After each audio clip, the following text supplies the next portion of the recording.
Welcome to our look at the amazing Irish elk, scientifically known as Megaloceros. Imagine a creature with antlers so wide they could be as wide as a car door, stepping out from the birch forests of Eurasia. While many people might think this giant antlered animal is too big to survive, the fossil bones tell a different story. These elks were found not just in Ireland, and not really related to modern elk, had antlers that could grow up to 3.5 to 4 meters wide. Interestingly, these antlers were relatively thin and were shed every year, just like other deer. These large antlers weren't a problem. Instead, they acted as a way for the elk to show off their health, age, and strength in their environment.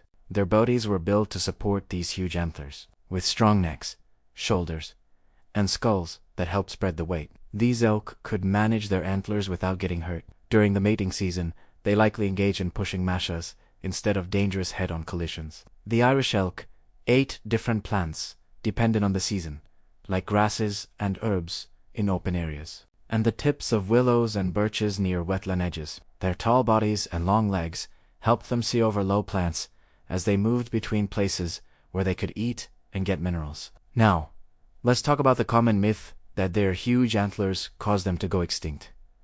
The timing of events suggests otherwise. As the climate changed after the Ice Age, the environment shifted from dry grasslands to snowy areas full of shrubs, making it hard for the elk to find food in winter. Deeper snow buried the grass, while ice made moving difficult. Humans also introduced new dangers for the elk, especially around rivers and mineral-rich spots, where their blurred judgment or in mating season could lead to trouble. However, surprisingly, the Megaloceros survived in parts of Eurasia for thousands of years, proving that the idea of being too big to survive wasn't true. In tough years, the elk's antlers would grow smaller or uneven, which helped signal their health honestly to other elk. This wasn't a sign of failure. It was useful information. The antlers that were shed provided calcium for small animals, and skulls, still with antlers, probably belonged to elk that died during hard winters and not because of their antlers. Imagine standing near a thawing wetland where mist rises from the water.